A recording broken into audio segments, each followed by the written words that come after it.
I'd like to introduce someone who's been in the game for a very long time, an international guest, professional, Dr. David Paul.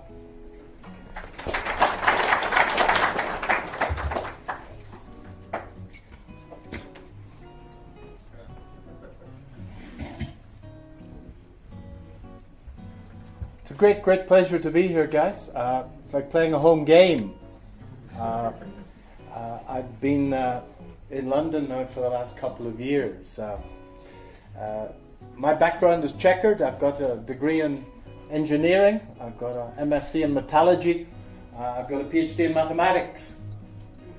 All of which, I assure you, is largely useless in taking money out of markets regularly and consistently. And what I want to try and get across in a few minutes is how to go about putting together the mental framework to be able to take money out of markets consistently and get yourself to a point where you can rely on that income in the same way as you can rely on your salary or the income that you draw from your business. So that's the objective. Now, when I do this seminar at the banks, and I've done it for all the local banks here, and I've done it for most of the banks in London, it takes 3 days. And I'm going to try and do it in the next 40 minutes. Okay? I've got a lot of slides, and I probably won't get through all of the slides, but I'm sure that the guys at Fundport will send you the presentation if you wish. Okay? So my association with the company is that the founder, Vussi, I don't know where he is, but the founder of Vussi and I have been doing business together since he was 30 minutes old.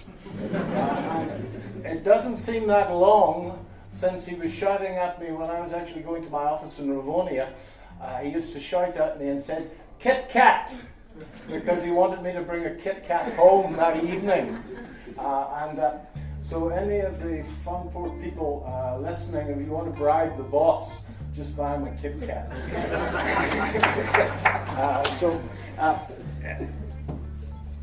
The thing that stood me in best stead in markets is that in my youth I was an officer in the Royal Marines. And that's given me a level of confidence and discipline that I've drawn upon for a very long time. And 42 years later I can still fit into the uniform. As anybody who feels like having a go can have a go, I assure you. I've only got one regret in life. And that one regret is that if I was 35 years younger, I'd be a professional rugby player today. Because I came to South Africa to play rugby. That's why I came here in the first place. And got an injury from it. But I think if I was 35 years younger, I'd be a professional rugby player. So I'm not that good with contraptions, so I'll do my best to make the slides work. Yes, so Barry talked about an edge. I'm going to try and talk about an edge. My edge is very similar to what these gentlemen have just presented. I like to put the fundamentals and the technicals together in the stock market. My definition of fundamental analysis is the search for the true value of a share. My definition of technical analysis is the study of trends and turning points. And ladies and gentlemen, I want to try and find a share that's undervalued, a share that's growing its earnings aggressively, reasonably safely, that's rising, that's in the throes of a strong trend. And ladies and gentlemen, I want to buy that when the general market is rising. Okay? And that's what I've been doing for a very long time. I do my best to stick to that. Those of you that have been trading for a while will know that sticking to a simple set of trading rules is an awful lot easier to talk about than to do. Am I correct? Yeah. Okay? And as if there's little devils on your shoulders shouting at you to do the wrong thing. So, to make some money in markets, folks, we need some form of a method. Yes? We need to manage our money really well. And we need to manage ourselves really well. The 3 M's. So, I'm going to talk about a methodology. So, I'm going to ask you a question. Did they put that chart in? There we go. There's the Aussie 40 I think I asked them to put in. And my question to you, that's a MACD. I know the guy who put the MACD together, a good friend of mine, a guy called Jerry Appel, And he said that when he designed the MACD, an axiom of investment education is the more complicated it sounds, the more you can sell it for. And he thought that MACD was suitably complicated. That's why it's called the moving average, converging, diverging. Jerry Appel and his two sons have got more money under management than Investec, just the three of them. And a little room in a place called Derry, Maine. Stephen King writes his books just across the road. Is the JSE going to go up or down on Monday? My question to you. What do you think? Down? Young man says down. Any other? Bradley, what do you think? You're the expert. Up?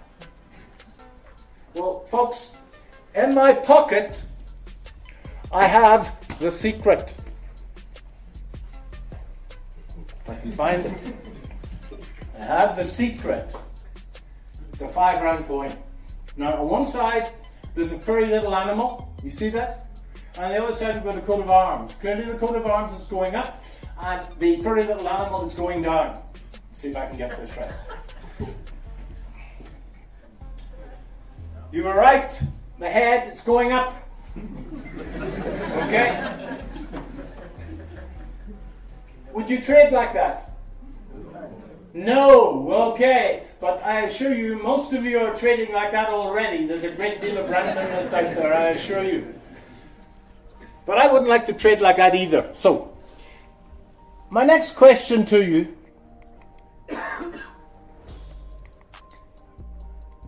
Let's play and think about a special game. So, here's the game. If you can successfully predict heads or tails, and you're correct, if you bet 5 rand and you're correct, I'll give you 10 back. Clearly, if you're incorrect in your prognosis, I'm going to take the 5. Now, you've already said that you wouldn't trade with the coin, but would you play that game? Ladies and gentlemen, that's my question to you. Would you play that game? Yes or no? Well, folks, I haven't got a lot of time to play this out. It's a cracking game to play. And it's the basis of how you can become consistent and take money from somebody else, because that's what you're doing. Because in 10 chucks of a coin, would you agree that you should be right 50% of the time? Yeah? Now, when you're right, I'm going to pay you twice as much as when you're wrong. So in 10 throws of the coin, when you're right, I'm going to pay you 5 times 2, which is 10. Yes? And when you're wrong, I'm going to remove 5 times 1, which is 5. Thus, you make 10, you make 5 profit. If you bet a rand on every time you chuck the coin in the air, on average, you're going to make 50 cents. You have now designed a positive expectancy system. So if you can find somebody to underwrite that, then Barry, that's your edge. Okay. And that is the objective, folks. Now, with the Finport guys, with GT, you should be able to get your hit rate above 50%. But if you can be right 50% of the time, and you can make twice as much when you're right as you lose when you're wrong, then you've got a method of making money for the rest of your days. And that is the challenge, to learn how to play the game over and over and over again without fear or hesitation.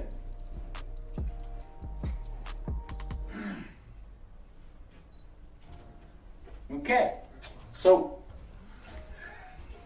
it's a cracking game to play. Would you play the game? Now, in trading, the number of times that you're right is called the hit rate. And Lord only knows we're all paranoid about the hit rate. We want to be right at all costs. There are 4 trading fears. 1 is being wrong, 2 is losing money, 3 is missing out, and 4 is leaving money on the table. Those of you that are under 50 are probably in a safe place, because I know for a fact that most men over 50 are more scared of being wrong and losing money than they are of death. Okay? Am I correct? We've got the death thing all sorted out. Well, it's not the end of the world, okay? But to be wrong or lose money is an issue. So, that other thing that's important in trading is the risk to reward ratio. So the money that you make is a function of both the hit rate and the risk to reward, and most of us just think about the hit rate.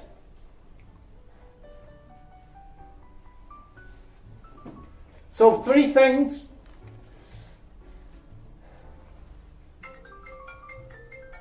Now, if you do a search on the internet, that's a margin call, don't take it, okay? Just don't take it. Just ignore it completely. A margin call is what happens, folks, when you run out of loot. And lads from GT are going to phone you here and say, more money, or we close the whole bloody lot, okay? So if you get a call, just don't take it. If you do a search on the internet, you're going to find lots and lots of systems where the vendor says that you're right 92% of the time. And they all sound wonderful. But the problem with those systems is that they've got to open up their stop losses so wide in relation to their targets that they don't make any money. And this was brought home to me a few weeks ago. And this is a chap in London who was advertising a Forex system. Somebody spoke about Forex, and he said he's right 90% of the time. Sounds wonderful, doesn't it? But when he was right, in his own literature he said this, when he was right he makes 10 ticks, and when he's wrong he loses 90. What's the expectancy of that system? 9 times 10 when he's right, minus 1 times 90 when he's wrong, and that means the system actually loses money. Sounds wonderful 90% of the time, but he loses money. So folks, just remember that edge is a mixture of 3 things. It's a mixture of 1, the hit rate, it's a mixture of the risk to reward, and the commissions. And there's no doubt that if you're trying to scalp a 1-minute chart, you need to be really, really good, because those commissions mount up. Every time you press the wee button, there's 3 or 4 ticks to be paid. And that's hit rate, risk reward, and commissions. So folks, somebody mentioned the Forex market. If you buy the pound against the dollar with a 50-point stop and the target's 100 points, if you can get that right 50% of the time, you've got it made. And the only thing remaining is to learn how to play the game. And it is a game that we play with ourselves. And playing the game is the tough bit. Now, I want you to use your wonderful imagination. Because in this vessel, we have 100 1-rand coins. Yeah? See them? Right? Now, on every decision, on every trade, there's 2 decisions. One, is the damn thing going to go up or is the darn thing going to go down? Now, Barry alluded to the concept of going short, which might be new to some of you, but you can take a bet that the market's going to fall. And if it does fall, you're going to make some money. So,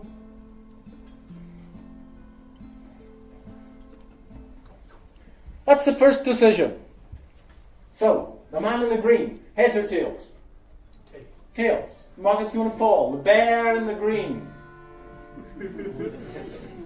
We've got 100 coins. The second decision, ladies and gentlemen, is how much do you want to bet? You can bet 1 coin. You can bet 5 coins. Or in the parlance of the commodity futures market, you can bet the farm, the whole bloody lot. Farmers love betting the farm. Okay. So the man in the green says the market's going to fall. Tails. How many would you like to bet, madam? 1, 5, 20, 75, 20. Okay.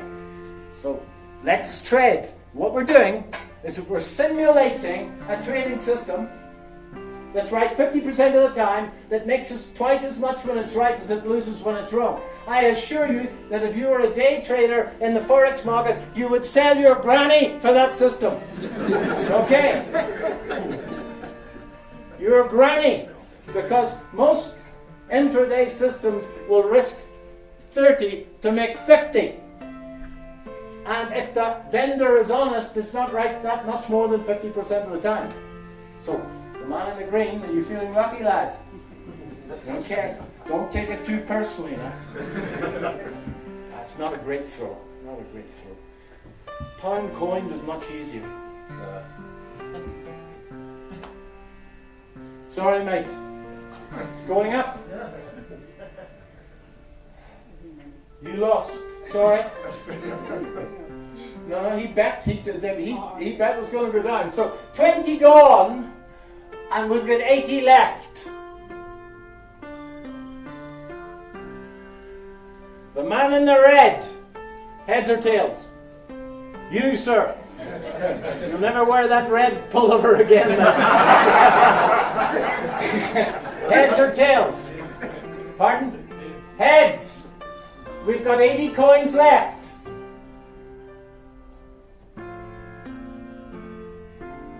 The man with a cold head, with a cap on. Remember John Wayne's last movie? He says a guy coming in, he said, "Is your head cold?" He said, we've got 80 coins left. How many would you like to bet? Pardon? 40, he says. Okay. This trade is totally independent of any other trade that you're ever going to take in your life. This is the first of the 10,000 trades that you're going to take between now and death. You said heads, hey man? Let's see if I can get this right. That's an awful throw. Pound is much easier. That's better.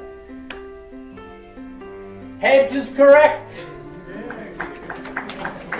So we get 80. 80 and 80's 160. We're ahead of the game. Now folks, the man in the red was lucky, unfortunately. What's the probability of a bad one? A half. Now, what's the probability of two bad ones in a row? A quarter, half times a half, which is a quarter. Now, in a 50% system, unfortunately, you get two bad ones every 4 trades. Ladies and gentlemen, if you were to bet 50% of your coins on any one trade, you go bankrupt every 4. Do you understand that? Gets worse.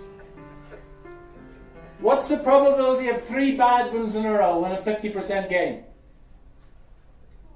A half times a half times a half, which is 1/8. That means throw a few coins when you get home. That means that in 8 throws of the coin, or 8 trades in a 50% system, you have a cluster of 3 bad ones in a row. That means, ladies and gentlemen, that if you were to bet 1/3 of your coins on any one trade, you go bankrupt every 8. Okay? And most people go bankrupt because they bet far too much on any one single trade. Now, the bet size is the difference between your entry point and your stop loss. Right? So if you buy a share at 10 Rand and you've got a stop loss at 8.50, if it falls from 10 to 8.50, that's the bet size. Okay? Am I correct, GT gentlemen? I think I am. So, unfortunately, there's a massive paradox here, because you do the fundamental analysis, you do the technical analysis, and you're sure the damn thing's going to go up, yeah? That's why you're putting the trade on in the first place. So, if you're sure it's going to go up, why not have a big bet? Let's accelerate the process of wealth accumulation. So you decide to trade far, far too big. And then all of a sudden you get a run of these bad ones. Now, if you don't believe me, here's what I want you to do tonight. Go to Monte Casino.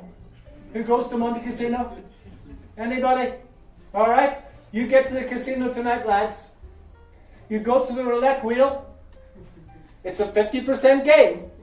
Equal number of blacks and reds. And there's a little white ball, which is GT's cut. That's the house edge. Okay. And you look at the scoreboard down at the end, and you're going to see long runs of red and long runs of black. Those clusters are real. And it's this clustering effect that makes playing the game so difficult.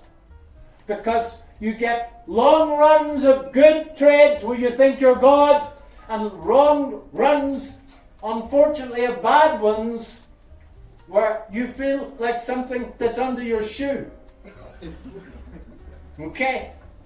Now, the first objective, ladies and gentlemen, is to live through the clusters arithmetically, that you don't go broke in them. Okay? Because you can quite easily have a cluster of 5 bad trades. Am I correct? Yeah. Sure. 5 bad trades happen on a 50% system every 32. Alright? So if you were to bet 20% of your loot on any one particular trade, you go bankrupt every 5. And there is a big problem here. So there's a chap called Ralph Vince, and he's written a long series of books called Effective Portfolio Manager for Traders.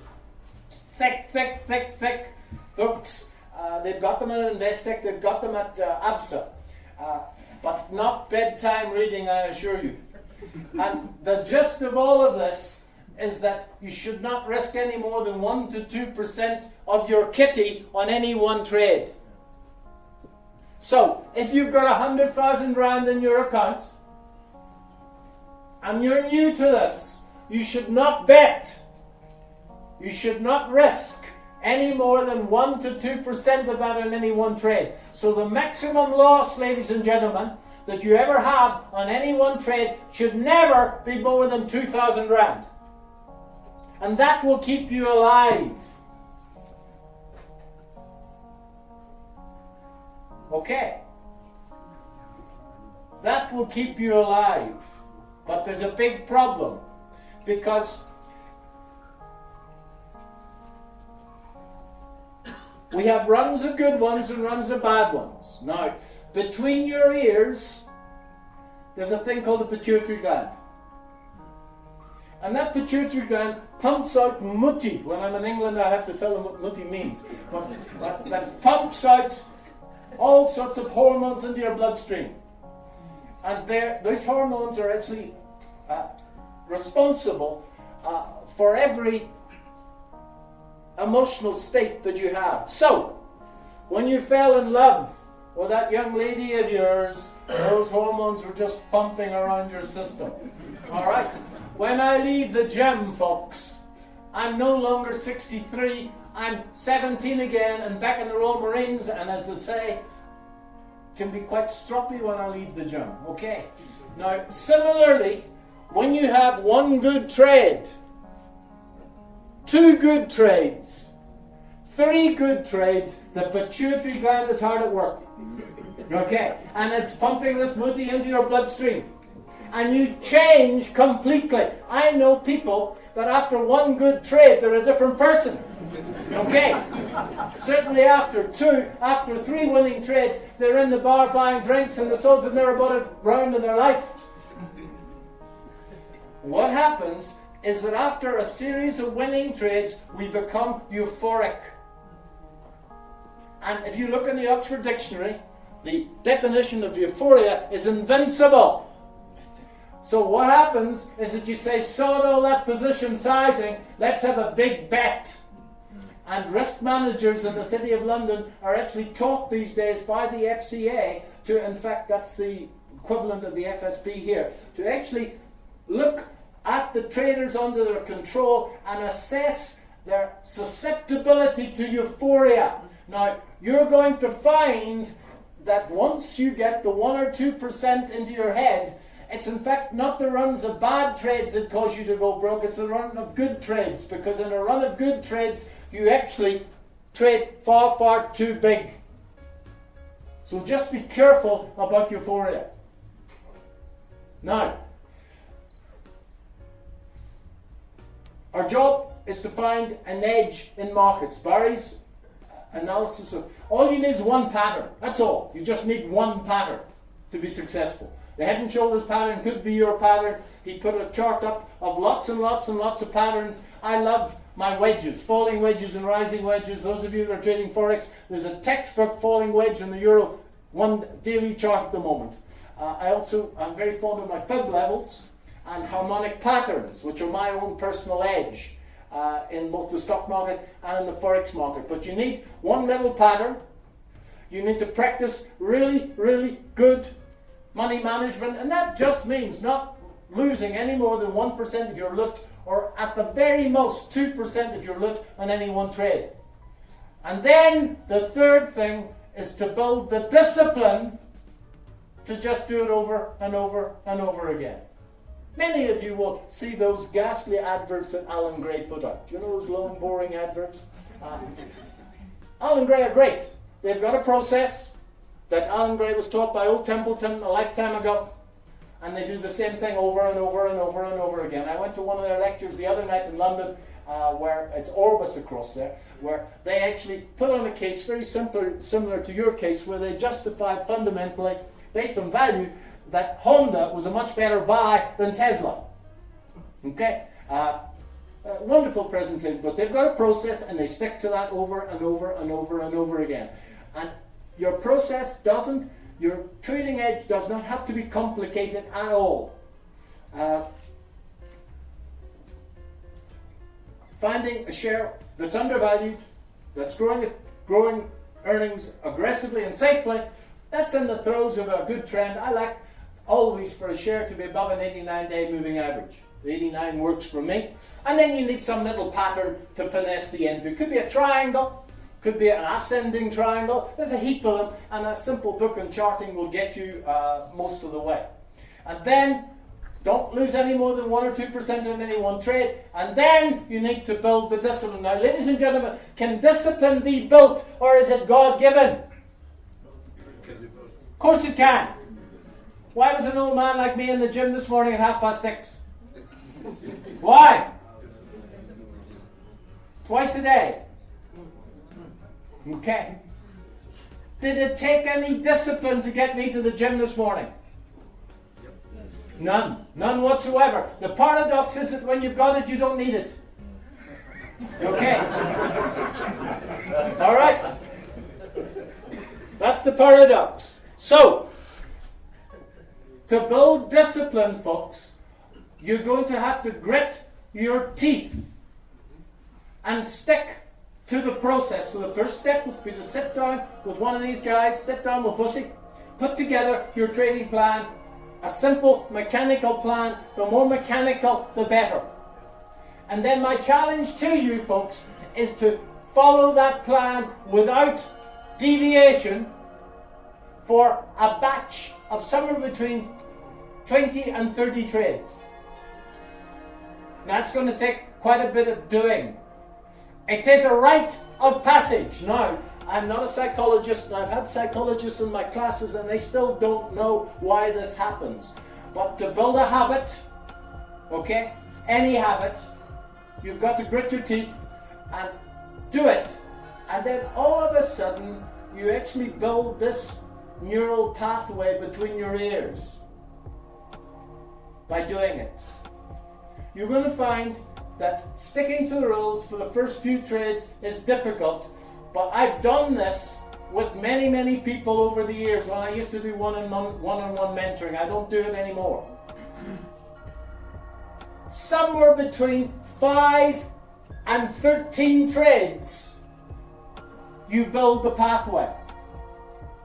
And you'll find that the discipline to stick to the rules is no longer required. Because that's what you do. So my challenge to you all is, out of this, get busy, make a nuisance of yourself, get yourself to a point where you've got a written plan that suits you. It should not be more than 1 page. Think about position sizing. There's a good book on it by a guy called Van Tharp. It's called Trade Your Way to Financial Freedom, on position sizing. And then the real exercise is to focus on perfect execution of that plan for somewhere between 5 and 20 trades. Now, I personally build a habit very easily, and many of you will say that's great, but it also means that you can build a bad habit very easily. So, the one thing that I can say which is positive, that everybody in this room is 8 to 13 trades away from the trader you want to be. That's all. But very few people get there because they don't adhere to the one system until that neural pathway is built. So that's the process if you want to be successful, folks. Sit down, put together a fairly simple system, adhere to 1 to 2% position sizing, and then the real work starts of being able to follow that system through thick and thin. And you're only about 8 to 13 trades away from being able to do that. That's all.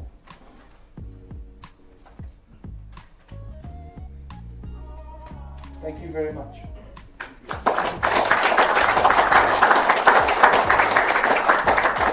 Any questions on that process? How am I for time, gentlemen? No, you still have 15 minutes. I still have 15. Okay. Any questions on that process? Yeah? Sorry, just one. When we're limiting trades to 1 to 2%, should you have more than one concurrently running? Is that acceptable or not? You certainly can have more than one running. I would suggest in the stock market that you don't have any more than 2 from the one sector of the market.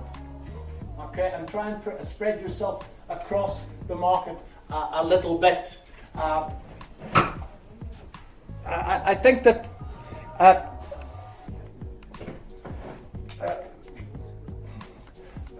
another thing which is quite useful is this probability matrix, because these are the runs of bad trades that I talked about. There's a 50-50 system. Now, if you're a pure trend follower with no fundamentals at all, just a pure trend follower, you're going to be right about 50% of the time. That's all. In fact, probably less. And there is the run of 4 bad trades in a row every 16. Now, by incorporating the fundamentals, folks, and pushing your hit rate up so that you're right 2 times out of 3, the cluster, you only have to handle 4 every 81 trades. And if you can get to a point where you're right 80% of the time, you've only got to handle a cluster of 4 every 625 trades. So, my advice to you is that when you're formulating your system, is that you do your best not to be trading all the time, but to be waiting to get 3 or 4 good trades in a month, so that you eliminate the clusters. And you can do that, as these gentlemen say, by putting together the fundamentals and the technicals. I think that trading technically alone is very difficult indeed, not because you can't make an awful lot of money, but because these clusters are really difficult to handle emotionally. Okay? After you've been wrong 5 times in a row, how good do you think you're going to be at putting your trading system into practice without fear or hesitation? It's going to be difficult. So by adding the technicals and the fundamentals together, you can certainly push your hit rate up to this area where the clusters go away, and largely that's going to mean that you trade less. And for me, as I say, I want the share to be undervalued.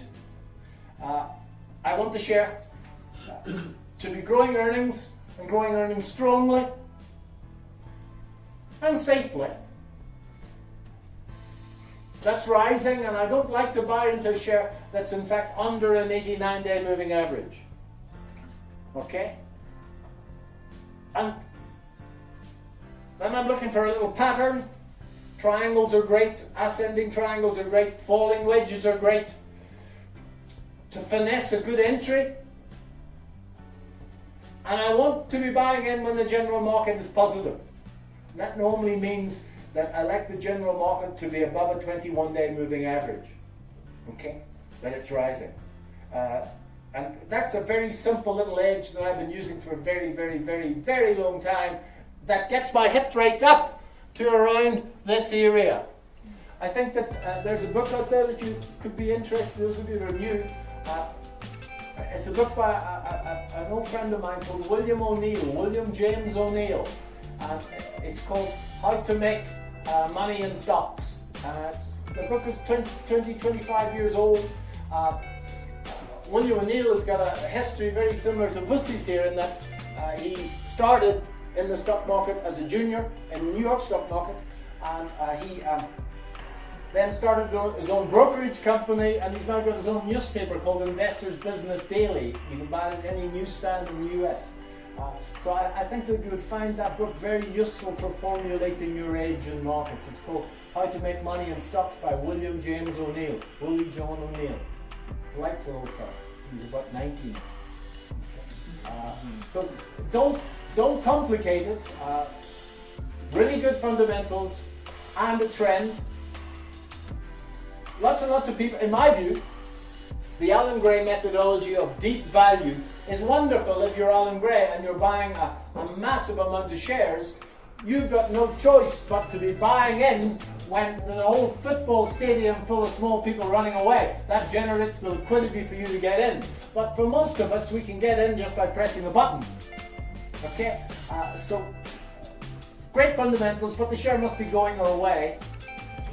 And then a simple one, technical pattern such as some of the ones that Barry presented in that slide to try and get you in at a good place. So the market's going to go your way fairly quickly. And I also want the general market to be positive indeed. Certainly for the last month, it's not a time to be buying stocks when the general market is falling. Unless you want to short stocks. It's not a time to be buying stocks when the general market is falling. So try and get those good fundamentals, a trend, a little pattern to finesse your entry, and then you want the general market to be going our way. And the most important thing, folks, is don't lose any more than 2% of your kitty on any one trade. That will keep you alive long enough to get good at this. Focus on perfect execution of the system. If you focus on the process of trading, the cash will take care of itself. You know that rich dentist that lives at the corner of your suburb? He's got an S500 and the wife's got a Porsche Cayenne, right? He's successful because he focuses on perfect execution of each and every root canal, each procedure. If he focuses on perfect execution of each procedure, his waiting room will be full and the cash will take care of itself. And similarly, your job, folks, is to have a plan and focus on the process of executing that plan over and over and over again. And if you focus on the process, the loot will take care of itself. The biggest hurdle that you have is to get over the first 8 trades. And if you can grit your teeth and stick to the process for 8 trades something mystical happens between your ears. I don't understand it, but you build that neural pathway, and all of a sudden the discipline that you required is no longer required, because that's just what you do. The same as I assure you that when I get back to Lone Hill this afternoon, the first thing I'm going to do is to dust off the soot and go back to the gym. I have no idea why. I hope that you enjoyed the talk, folks. It's as close. I want everybody to be successful. I wish Finport all the very best of luck, and it's a great pleasure and honour to be here. Thank you.